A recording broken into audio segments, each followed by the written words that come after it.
మనం దారి తప్పిపోతున్నప్పుడు మనల్ని హెచ్చరిస్తుంది, మనం పడిపోతున్నప్పుడు మనతో మాట్లాడుతుంది. మనం గుమ్మం బయట నలుగురితో కూర్చుని సమయం మరిచిపోయి కూర్చుంటాం. కానీ ప్రార్థనలో పరలోకం వెళ్ళిన తర్వాత చాలామంది బాధపడతారట. ఎందుకని అడిగితే ప్రార్థన పరిస్థితులను మారుస్తుంది, ప్రార్థన మనుషుల స్వభావాలను మారుస్తుంది, ప్రార్థన మన జీవన శైలిని మెరుగుపరుస్తుంది. తండ్రి హృదయం అర్థమైతే దేవుని హృదయం కూడా అర్థం. మన కోరికలు తీర్చడానికి కావలసినవన్నీ సృష్టించిన దేవుడు తన హృదయపు ఆలోచన ఏమన్నా అర్థం చేసుకుంటామేమో అని చూస్తున్నాడు. అడుక్కెద్దరున్నారు, కానీ ప్రేమను చూపించే వాళ్ళే ప్రపంచంలో కనపడ్డారు. ప్రభునందు ప్రేమైన వారులారా, ఈ మాటలు ఆలోచన చేస్తే అపోస్తులైన పౌలు గారు కొలసీ సంఘంలో 3వ అధ్యాయం చివరి నుంచి 4వ అధ్యాయం మొదటి వచనం దాకా కుటుంబ బంధాల మధ్య ఉండాల్సినటువంటి బాధ్యతలు వివరించటం జరిగింది. 2వ అధ్యాయం దగ్గర నుంచి చూస్తే ప్రార్థనా జీవితంలో నిలకడగా ఉండండి అని బోధించాడు. నిలకడ అనేది మానవ జీవితంలో అవసరం.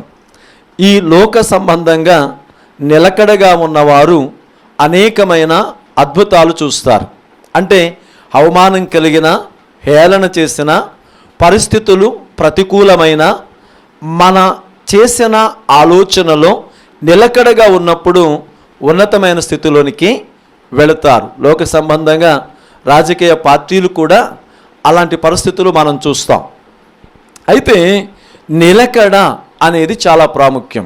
మనం చేస్తున్న వృత్తి కావచ్చు, మనం చేస్తున్న వ్యవసాయం కావచ్చు, మనం చేస్తున్న వ్యాపారం కావచ్చు, పరిస్థితులు ఏమైనా నష్టం కలిగినా, కష్టమైన, కన్నీళ్ళైనా నిలబడి ఉండాలి అనేది మనకు బోధిస్తున్న సత్యం. నిలకడ. ఈరోజు ఈ లేఖనాన్ని ఆధారం చేసుకుని ఎక్కడ నిలకడగా ఉండాలి అని అడిగితే మొదటి మాటని మనం చూద్దాం. అంటే వేటిలో నిలకడగా ఉండాలి, వేటిలో నిలకడగా ఉండాలి. కొరింథీయులకు రాసినటువంటి మొదటి పత్రిక 6వ అధ్యాయం 13వ వచనంలో మెలకువగా ఉండుడి, విశ్వాసమందు నిలకడగా ఉండుడి, పౌరుషం గలవారయుండుడి, బలవంతులయుండుడి.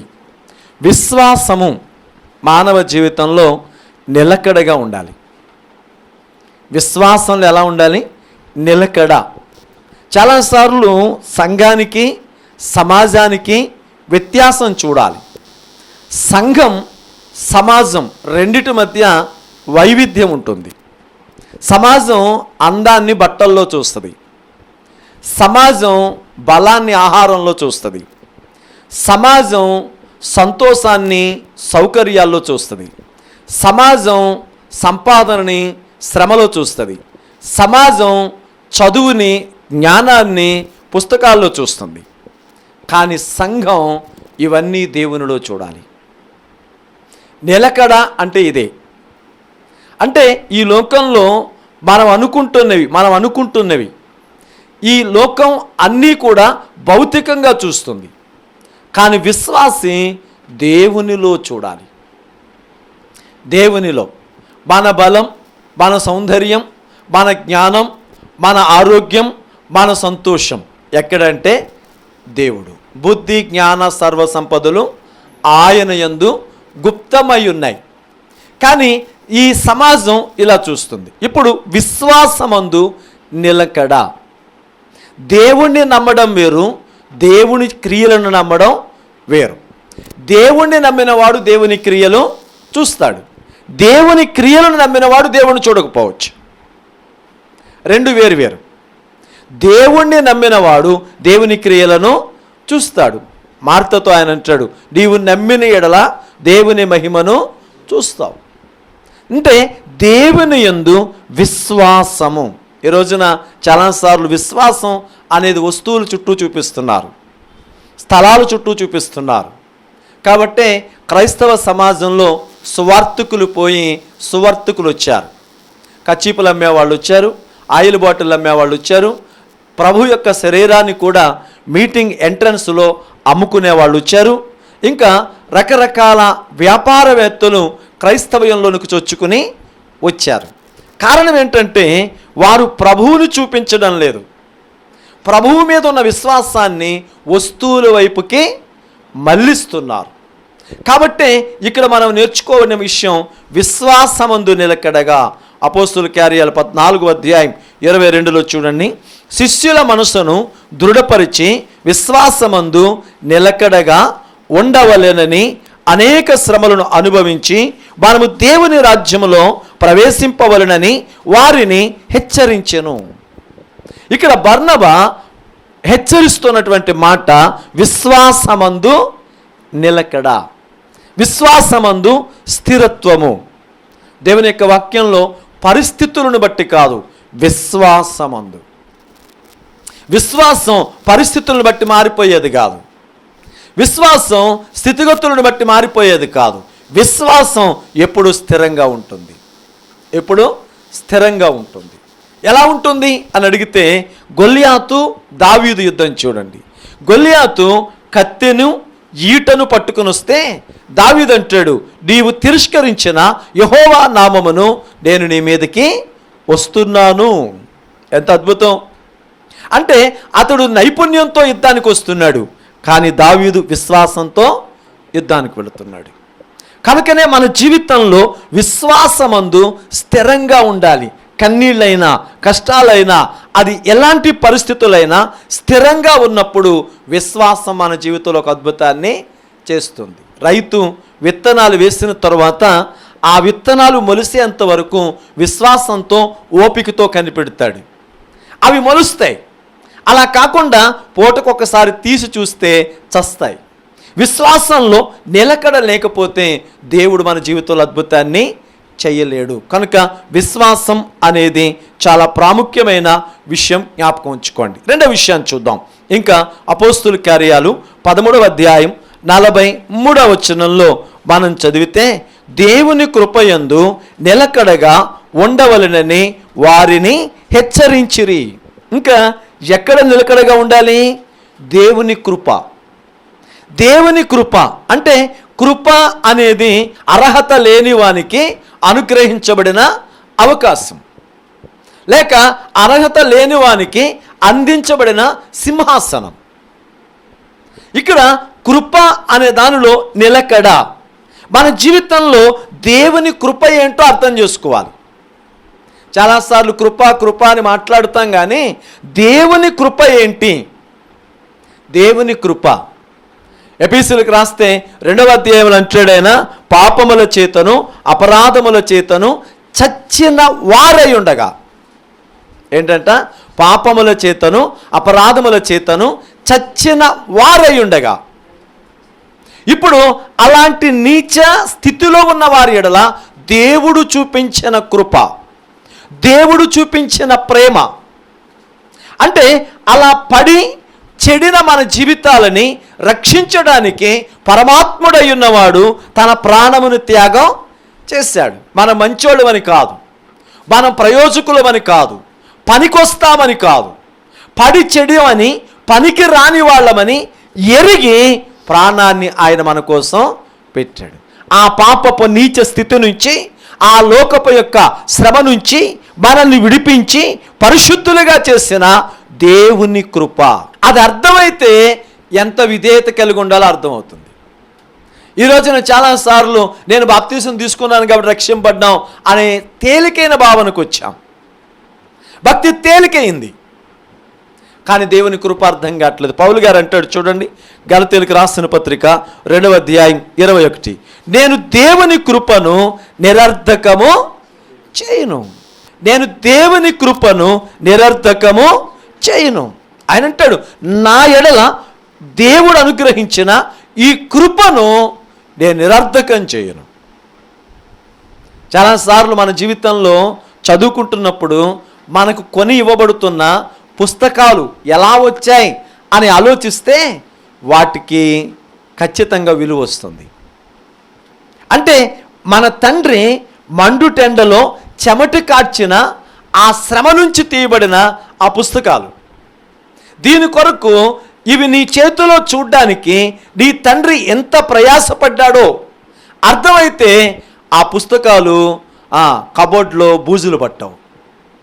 ఆ పుస్తకాలు సంచిలో ఊరికే ఉండవు.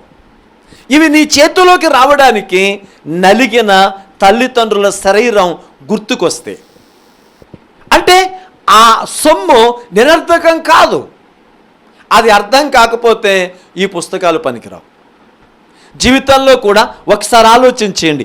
యేసుక్రీస్తు వారు మన విషయమై ఆయన పడిన శ్రమ, ఆయన చేసిన త్యాగం, ఆయన చేసిన శిలువ బలియాగం పాపులమైన మనలను పరిశుద్ధులుగా చేసింది.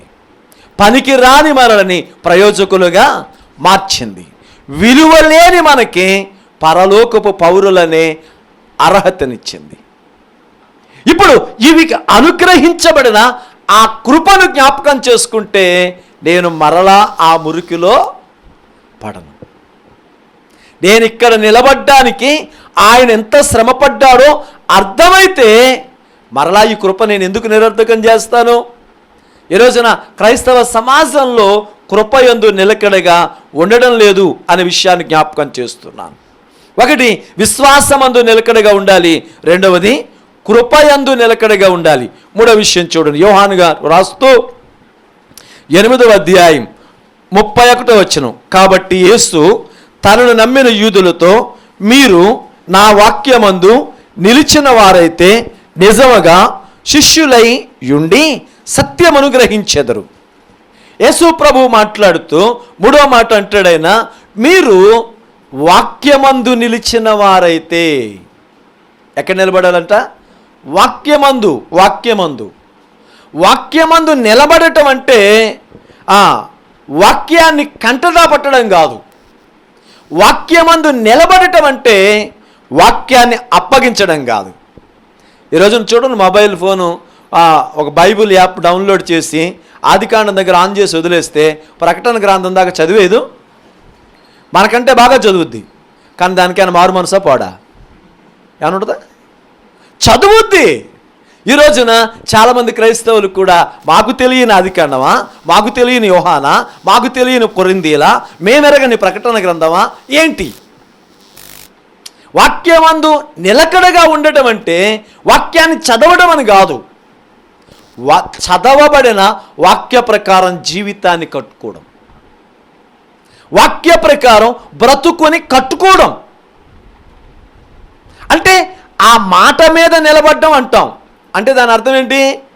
మాటకు కట్టుబడటం. ఇప్పుడు వాక్యమందు నిలకడ అంటే వాక్య ప్రకారం జీవితాన్ని కట్టుకోవడం. ఈ రోజున ఆలోచించండి, మనం చదువుతున్న వాక్యం, మనం వింటున్న వాక్యం, మనం ప్రకటిస్తున్న వాక్యం మన బ్రతుకులో ఉందా? బైబిల్ చేతిలో ఉంటే కాదు, బ్రతుకు బైబిల్కి దగ్గరగా ఉండాలి. మందిరంలో ఉంటే కాదు, బ్రతుకు దేవునికి దగ్గరగా ఉండాలి. అంటే మన జీవితంలో ఎలా ఉండాలి అని అడిగితే వాక్య ప్రకారం. అరే, వాక్యం అబద్ధం ఆడొద్దని చెప్పింది కాబట్టి సత్యం చెప్పడం మొదలు పెట్టాలి. వాక్యం బూతులు మాట్లాడొద్దని చెప్పింది కాబట్టి మన జీవితంలో బూతులు ఉండకూడదు. ఈ రోజున మన జీవితంలో వాక్య ప్రకారం కట్టుకున్న వాళ్ళుగా ఉంటున్నామా? మొర్దెకై అంటాడు, నేను యూదుడునయ్యుండి నేను వేరొకనికి తల వంచవచ్చునా? నేను ఉంచను, నిబద్ధత కలిగినోడు. యోసేపు అంటాడు, నేను ఇట్టి పాపమును ఎలా చేయగలను? నిబద్ధత కలిగినోడు. దానియేలు అంటాడు, నేను ఎట్లా ఈ భోజనాన్ని చేయగలను? నిబద్ధత కలిగినోళ్ళు. అంటే వాక్యానికి లోబడి జీవితాన్ని కట్టుకున్నారు కాబట్టే లోక సంబంధమైన దానిని వద్దు అని చెప్పగలుగుతున్నారు. ఈ రోజున దేవుని వాక్య ప్రకారం మనం కట్టుకోగలుగుతున్నామా? వాక్యం చేత నింపబడినప్పుడు వాక్యం మన జీవితంలో ఒక అద్భుతం చేస్తుంది. 119వ కీర్తన 24వ చరణంలో చూడండి, నీ శాసనములు నాకు సంతోషదాయకములు, అవి నాకు ఆలోచనకర్తలు. దేవుని వాక్యం ఏం చెబుతుందంట? ఆలోచన చెబుతుంది. ఒక స్నేహితుడు చెప్పినట్లుగా మనం దారి తప్పిపోతున్నప్పుడు మనల్ని హెచ్చరిస్తుంది, మనం పడిపోతున్నప్పుడు మనతో మాట్లాడుతుంది, మన బ్రతుకును సరిచేయడానికి దేవుని వాక్యం మనతో మాట్లాడుతుంది. ఈ రోజున ఈ మాటలు మీరు జ్ఞాపకం చేసుకోగలరా? వాక్యము చేత కట్టబడటం. అందుకే వాక్యమందు నిలకడ, వాక్యమందు నిలకడ. మరి మన జీవితాల్లో ఇలాంటి నిలకడ కలిగిన వ్యక్తులుగా మనం ఉంటున్నామా? 4వ విషయం చూస్తే మనం చదివినటువంటి మాట కొలసీలకు రాసిన పత్రిక 4వ అధ్యాయం 2వ వచనం, ప్రార్థన యందు నిలకడగా ఉండండి. ప్రార్థన యందు నిలకడ. ఈ రోజున క్రైస్తవ సమాజంలో నిలకడ లేనిది ఏదైనా ఉందంటే ప్రార్థనలో. మనం గుమ్మం బయట నలుగురితో కూర్చుని సమయం మరిచిపోయి కూర్చుంటాం, కానీ ప్రార్థనలో మర్చిపోయి కూర్చున్న అనుభవాలు ఉంటాయా? తండ్రి నాయన అనగానే ఎవరైనా వచ్చారేమో అనిపిస్తుంది. ఒక 10 నిమిషాలు ఎక్కువ అనుకున్నాం అనుకోండి, ఏంటి ఫోన్ ఇంకా మోగలేదు అనిపిస్తుంది. పరలోకం వెళ్ళిన తర్వాత చాలామంది బాధపడతారట. ఎందుకని అడిగితే, అరే నేను సమయం ఉండి ప్రార్థించలేకపోయానే, అవకాశం ఉండి ప్రార్థించలేకపోయానే, నేను చెయ్యలేకపోయానే అంటే అక్కడికి వెళ్ళిన తర్వాత మనిషికి అర్థమవుతుంది తాను ఎంత పోగొట్టుకున్నాడో. ఈరోజున మన జీవితంలో ప్రార్థన అనేది నిర్లక్ష్యం చేయబడుతుంది. ప్రార్థన అనగానే జ్ఞాపకం చేసుకోండి, దేవునితో మాట్లాడడం, మన జీవితంలో ప్రభువుతో మాట్లాడడం. ఆరాధనకే మందిరంలో 500 మంది ఉంటే విజ్ఞాపన ప్రార్థనకు 5గురు ఉంటారు, అనే కదా. ఎంత పెద్ద చర్చిలోకైనా చూడండి, ఆరాధన మందిరాలు పట్టవు, కానీ ఆదివారం శుక్రవారం విజ్ఞాపన ప్రార్థనలో చూస్తే 4 కనపడతారు, ఉన్నాయన్ని కుర్చీలు కనపడతాయి. అంటే ఆరాధన మీద ఉన్నంత మక్కువ ప్రార్థన మీద లేదు. అంటే ప్రభువుతో మాట్లాడడానికి ప్రజలకి వీలు కుదరడం లేదు. కానీ ప్రార్థన యందు అన్నము చూడండి, మనం లూకా సువార్తలో చదివితే ఆమె 84 సంవత్సరాలు పైబడి దేవుని మందిరంలో గడిపిన సందర్భం కనపడుతుంది. 84 సంవత్సరాలు ఆ ఉపవాసంతో. ఆ ఫలితం ఎలా ఉంటుంది? తనను సృజించిన సృష్టికర్తను ఎత్తుకుని ఆడించిన అనుభవం, దేవుని కటాక్షం అనుభవించింది. ఆమె కన్నులారా ఆయనను చూసి సంతోషించి తన్మయుత్వంలోకి వెళ్ళింది. కనుక ప్రార్థన అనుభవం మనకు అవసరం. మనం ఎల్లప్పుడూ ప్రార్థన చేసేవారిగా ఉండాలి. ప్రార్థన పరిస్థితులను మారుస్తుంది. ప్రార్థన మనుషుల స్వభావాలను మారుస్తుంది. ప్రార్థన మన జీవన శైలిని మెరుగుపరుస్తుంది. ఎలా అని అడిగితే చూడండి, మీరు పిల్లలతో స్నేహం చేశారనుకోండి, మీరు పిల్లల్లాగా ఉంటారు. యవనస్తులతో స్నేహం చేశారనుకోండి, అలా ఉంటారు. జ్ఞానులతో స్నేహం చేశారనుకోండి, అలా ఉంటారు. పనికిమాలతో చేశారనుకోండి, మీరు కూడా అలాగ ఉంటారు. ఒక డాక్టర్ దగ్గరికి వెళ్తే మీరేం తింటున్నారో మీరు అలా ఉంటారని చెప్తాడు. ఒక సైకాలజిస్ట్ దగ్గరికి వెళ్తే మీరేం ఆలోచిస్తున్నారో అలా ఉంటారంటాడు. కానీ బైబిల్ని అడిగితే మీరు ప్రార్థన చేస్తే మీ జీవన స్టైల్ మారుతుంది, దేవునిలా ఉంటారు. అంటే దేవునితో మాట్లాడుతున్నప్పుడు మోషే 40 రోజులు దేవునితో ఉన్నాడు, కానీ దిగొచ్చినప్పుడు ఎలా ఉన్నాడు? మెరుస్తున్నాడు. మెరుపు మోషేకి అర్థం కాలేదు, కానీ ఎదుటిన్నోళ్ళందరికీ అర్థమైపోయింది. ఇక అతనితో మాట్లాడడానికి భయపడి ముసుకేసుకుని లోపల పోయారు. అంటే జీవితంలో ఆలోచించాల్సిన విషయాన్ని జ్ఞాపకం చేసుకోండి. మనం ప్రభువుతో ప్రార్థించడం చాలా ప్రాముఖ్యమైన విషయం. మరి రోజున మన ప్రార్థనా జీవితం ఎలా ఉంది? 5వ విషయం, ఇంకా ఎక్కడ నిలకడగా ఉండాలి అని అడిగితే కొలసీలకు రాసిన పత్రిక 4వ అధ్యాయం 12వ వచనం, మీలో ఒకడును క్రీస్తు యేసు దాసుడైన ఎపఫ్రా మీకు వందనములు చెప్పుచున్నాడు. మీరు సంపూర్ణులను ప్రతి విషయములో దేవుని చిత్తమును గూర్చి సంపూర్ణ ఆత్మ నిశ్చయిత గలవారునై నిలకడగా ఉండవలెనని. అంటే ఎక్కడ నిలకడగా ఉండాలని చెప్తున్నాడు? ఇప్పుడు దేవుని చిత్తము నెరవేర్చడంలో, ఇష్టం నెరవేర్చుకోవడంలో కాదు. దేవుని చిత్తము నెరవేర్చడంలో మనం ఎలా ఉండాలంట? నిలకడ. అసలు మన ఇష్టమే మనకు అర్థం కావట్లేదు, దేవుని ఇష్టం ఏమర్థం అవుద్ది? మన జీవితంలో దేవుని ఇష్టం ఏంటో మనకు తెలియడం లేదు, ఆ దేవుని ఇష్టం ఏంటో కూడా మనకే తెలియడం లేదు. ఎందుకంటే పైనున్నవి 4 అర్థమైతే 5ది అర్థం అవుద్ది. విశ్వాసమందు నిలకడగా ఉన్నప్పుడు ఆయన కృప అర్థమవుతుంది, ఆయన కృపలో నిలకడగా ఉన్నప్పుడు ఆయనతో సహవాసం అర్థమవుతుంది, ఆయనతో సహవాసంలో ఉన్నప్పుడు ఆయన చిత్తం ఏంటో మనకే తెలుస్తుంది. ఆయన చిత్తం, ఈ రోజున దేవుని సంకల్పం మనకు అర్థం అవ్వాలి. అంటే మన జీవితం చిన్నది, ఈ చిన్నదానిలోనే ఆయన చిత్తం చేయగలిగితే జీవితం ధన్యమవుతుంది. ఎవరి చిత్తం? దేవుని చిత్తం. దేవుని చిత్తం. ఒక తండ్రి కొడుకును చూచి ఎప్పుడు సంతోషిస్తాడో తెలుసా? అతడు ఉద్యోగం సంపాదించినప్పుడో, కారు కొన్నప్పుడో కాదు, పొలం కొన్నప్పుడో, బంగళా కొన్నప్పుడో కాదు.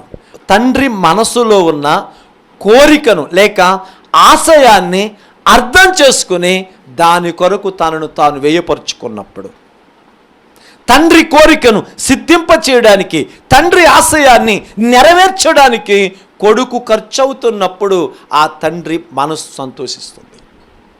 ఈ రోజున మన జీవితంలో దేవుని చిత్తం, దేవుని చిత్తం, ఆయన చిత్తం మనం అర్థం చేసుకోవాలంటే ఆయనే బయలుపరుచుకోవాలి, ఆయనే బయలుపరుచుకోవాలి. కీర్తన గ్రంథం 32వ కీర్తన 8వ వచనంలో చూడండి, నేను నీ మీద దృష్టి నిలిపి నీకు ఆలోచన చెప్పేదను, నీవు నడవలసిన మార్గమును నీకు బోధిస్తా. ఎప్పుడు జరుగుతుంది? ఆయనతో కలిసి నడిచినప్పుడు కదా. ఎప్పుడు జరుగుతుంది? ఆయనతో కలిసి కూర్చున్నప్పుడు కదా. ఎప్పుడు జరుగుతుంది? ఆయనతో మాట్లాడినప్పుడు. ఈరోజున మన జీవితంలో మనం సంతోషంగా ఉండడానికి ఏం కావాలో ఆలోచిస్తున్నాం. వృద్ధాప్యంలో ఓ తండ్రి బయట పడుకుని ఇలా అన్నాడట, మా కొడుకుకి చిన్నప్పటి నుంచి కొన్ని మరిచిపోవడం అలవాటండి, కొన్ని మరిచిపోవడం అలవాటండి. నా కొడుకు ఇల్లు కట్టుకుంటూ నాకు గది కట్టించటం మర్చిపోయాడు అన్నాడంట. నా కొడుక్కి చిన్నప్పటి నుంచి మరిచిపోవడం అలవాటు, అలాగే ఇల్లు కట్టుకునేటప్పుడు నాకు గది కట్టించటం మర్చిపోయాడండి, అందుకే అరుగు మీద పడుకున్నాను అన్నాడట. అంటే వాడికి ఏమర్థం కాలేదు? వాడు ఎంత ఉన్నతంగా ఉంటే ఏంటి, ఎంత ఆర్జిస్తే ఏంటి, వాళ్ళ నాన్న అరుగు మీద పడుకుంటే.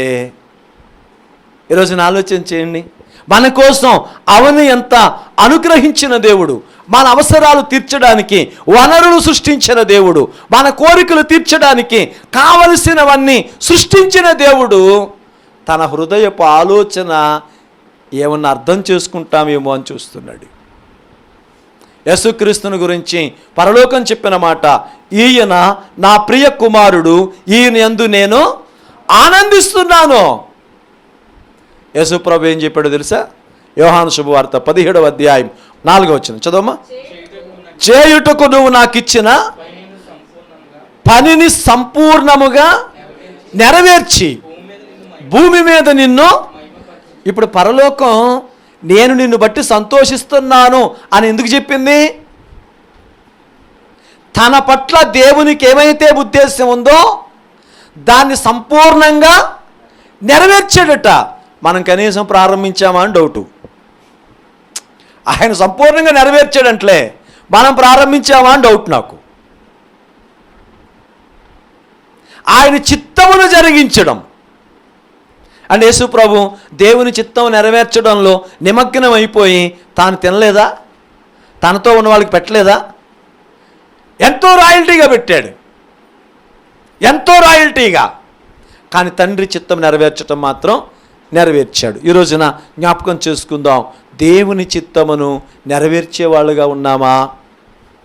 యోహాన్ రాసిన మొదటి పత్రిక 2వ అధ్యాయం 17వ వచనం, లోకమును దాని ఆశలు గతించిపోవును గాని దేవుని చిత్తము జరిగించేవాడు నిరంతరమును నిలుచును. నిరంతరము నిలుచును. ఎవరు? దేవుని చిత్తం జరిగించేవాడు. దేవుని చిత్తం జరిగించేవాడు ఎక్కడ ఉంటాడు? అక్కడ ఉంటాడు. దేవుని చిత్తం జరిగించేవాడు ఇక్కడ ఉంటాడు, అక్కడ నిరంతరం నిరంతరం. కనుక మన జీవితంలో ఆయన చిత్తం అనగా ఆయన పని చేసేవారిగా ఉండాలి. కొరింథీయులకు రాసిన పత్రిక 15వ అధ్యాయం, మొదటి పత్రిక 15వ అధ్యాయం 58లో పౌలు గారు మాట్లాడుతూ, కాగా నా ప్రియ సహోదరులారా, మీ ప్రయాసము ప్రభువునందు వ్యర్థము కాదనెరిగి స్థిరులను కదలని వారును ప్రభువు కార్యాభివృద్ధి యందు ఎప్పటికీ ఆసక్తులై ఉండండి. అంటే నిలకడగా ఉండండి అనే మాటకి మరో పదం కూడా చెప్తున్నాడు. ప్రభువు పని యందు, ప్రభువు పని యందు. ఈ రాత్రి ఆలోచన చేద్దాం, మనం ప్రభువు పని యందు ఆసక్తి కలిగి ఉన్నామా? ఆసక్తి కలిగి ఉన్నామా? దేవుని కోసం పని చేయడంలో మనం ఆసక్తి కలిగిన వారిగా ఉన్నామా అనే మాటని జ్ఞాపకం చేసుకోండి. లోకం కొరకు చాలా ప్రయాసపడతాం, చాలా పరిగెడతాం, కానీ లోకమంతా ఒక రోజున విడిచిపెట్టిపోవలసిందే. ఫాదర్స్ డే చూడండి, ఫాదర్స్ డే స్టేటస్లు అద్భుతంగా ఉంటాయి. I'm nothing without my daddy, అంతేనా? I'm nothing without my daddy. బాగానే ఉంటుంది. మీరు చూడండి, ఏదో ప్రేమించి పక్కింటి అమ్మాయిని తీసుకెళ్ళి పెళ్లి చేసుకున్నాడు అనుకోండి, మరుసటి రోజున కేసు ఎవడి మీద పెడతాడు? వీడు వాళ్ళ నాన్న మీదే పెడతాడు. అవును కదా, మా నాన్న నన్ను చంపేయడానికి వస్తున్నాడని ఆ కేసు ఆడి మీద పెడతాడు. ముందు రోజు స్టేటస్ ఏం పెడతాడు వీడు? I'm nothing without my daddy.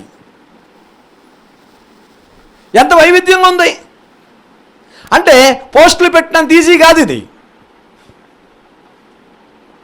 జీవితంలో జ్ఞాపకం చేసుకోవాల్సిన విషయం తండ్రి హృదయాన్ని అర్థం చేసుకోవడం. అంటే తండ్రి హృదయం అర్థమైతే దేవుని హృదయం కూడా అర్థమవుతుంది. నిలకడగా 5 విషయాలు చెప్పాం. 1, విశ్వాసమందు నిలకడగా ఉండాలి, దేవుని కృపయందు నిలకడగా ఉండాలి, వాక్యమందు నిలకడగా ఉండాలి, ప్రార్థన యందు నిలకడగా ఉండాలి, దేవుని చిత్తమును జరిగించడంలో నిలకడగా ఉండాలి. 6వ విషయం, తిమోతికి రాసిన మొదటి పత్రిక 2వ అధ్యాయం 15వ వచనం, అయినను మీరు స్వస్థ బుద్ధి కలిగి విశ్వాస, ప్రేమ, పరిశుద్ధతల యందు నిలకడగా ఉండాలి. ఇంకా ప్రేమలో నిలకడగా ఉండాలి. ప్రేమ అంటే పాడటం అంత ఈజీ కాదు. ప్రేమ గురించి పాడేవాళ్ళు, ప్రేమ గురించి చెప్పేవాళ్ళు, ప్రేమ గురించి రాసేవాళ్ళు అడుక్కిద్దరు ఉన్నారు. కానీ ప్రేమను చూపించే వాళ్ళే ప్రపంచంలో కనపడడం లేదు. ఈ రోజున ప్రేమ యందు నిలకడ. భార్యాభర్తల మధ్య ప్రేమ కానీ, అన్నదమ్ముల మధ్య ప్రేమ కానీ, అక్కచెల్లుల మధ్య ప్రేమ కానీ, స్నేహితుల మధ్య ప్రేమ కానీ కాలంతో పాటు కరిగిపోతుంటుంది. అవునా కదా?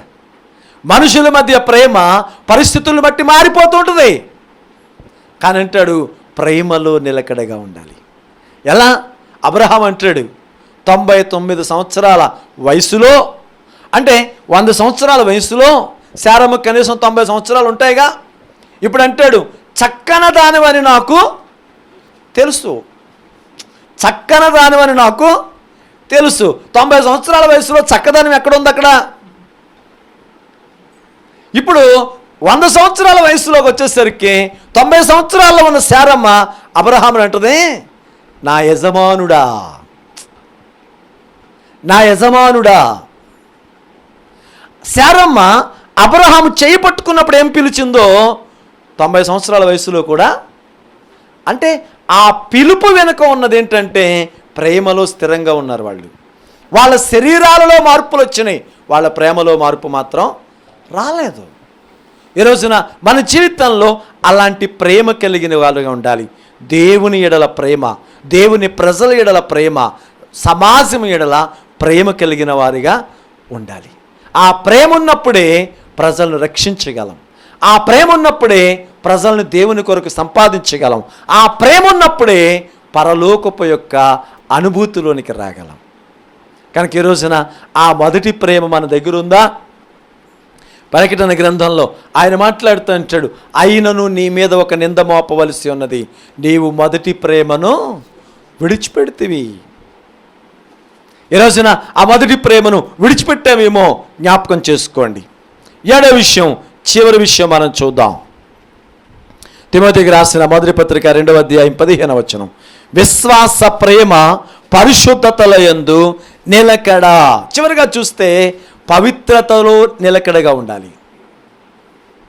పవిత్రతలో నిలకడగా ఉండాలి. మనకి ఎలా అనిపిస్తుంది అంటే, ప్రభువుని నమ్ముకున్న కొత్త దినాల్లో మనకుండే ఆలోచన వేరు, ప్రభువుని నమ్ముకున్న కొత్త దినాల్లో మనకున్నటువంటి పరిస్థితులు వేరు. కాలంతో పాటు మన పవిత్రత కూడా కాలగర్భంలో కలిసిపోతుంది.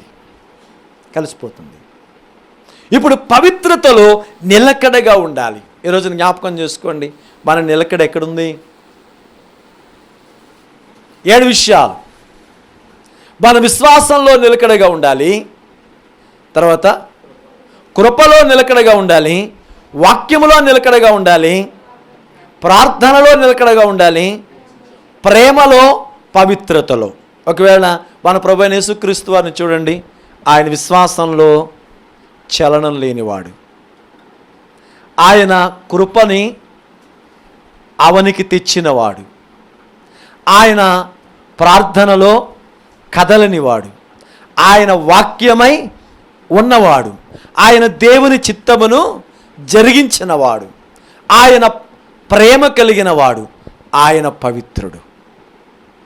అంటే ఇప్పుడు ఆయన ఎలా ఉన్నాడో మనల్ని కూడా అలా ఉండమని కోరుకుంటున్నాడు, అంతే. మీరు చూడండి, దేవుని ప్రేమ, దేవుని కృప ఎక్కడంటే మనల్ని తనలా ఉండాలని కోరుకుంటున్నాడు. ఎంత అద్భుతం! ఈ లోకంలో ఎంత మంచోడైనా మనల్ని తనకంటే ఓ మెట్టు కింద ఉండాలనుకుంటాడు. ఆఖరికి అన్నగారు కూడా, నా తమ్ముడు నాకంటే కొంచెం కింద ఉండాలి. ప్రతివాడు అనుకుంటాడు, ఎవడైనా నన్ను 1 రూపాయి అడగాలి కానీ నేనెవరిని 1 రూపాయి అడగకూడదు. అంటే తాను పైన ఉండాలని కోరుకుంటాడు. కానీ దేవుడు అంటున్నాడు, మీరందరూ నాలా ఉండాలి. ఈరోజు జ్ఞాపకం చేసుకుందాం, ఆయన ఎంత ప్రేమాపూర్ణుడు, ఎంత దయామయుడు. అలా ఉండాలని మనల్ని తనవలే మార్చడానికి ఆయన మనవలే మారాడు. అమరత్వమును విడిచిపెట్టి అవనికొచ్చి అందరి కొరకు ప్రాణమును త్యాగం చేసి చనిపోయి సమాధి చేయబడి 3వ దినమున తిరిగి లేచాడు. ఎందుకు అని అడిగితే మనందరినీ తనలా మార్చాలి. మరి ఈ మార్పులు ఒకసారి జ్ఞాపకం చేసుకుందాం. మనం నిలకడగా ఉండాలి. ఉన్నామా? తలలు వంచండి, ప్రార్థన చేసుకుందాం. ప్రేమ నమ్మకము కలిగిన మా తండ్రి, కరుణామయుడా, నీ కొందనాలు. ఈ రాత్రి సమయంలో మరొకసారి మాతో మాట్లాడిన గొప్ప దేవుడా, నీ కొందనాలు.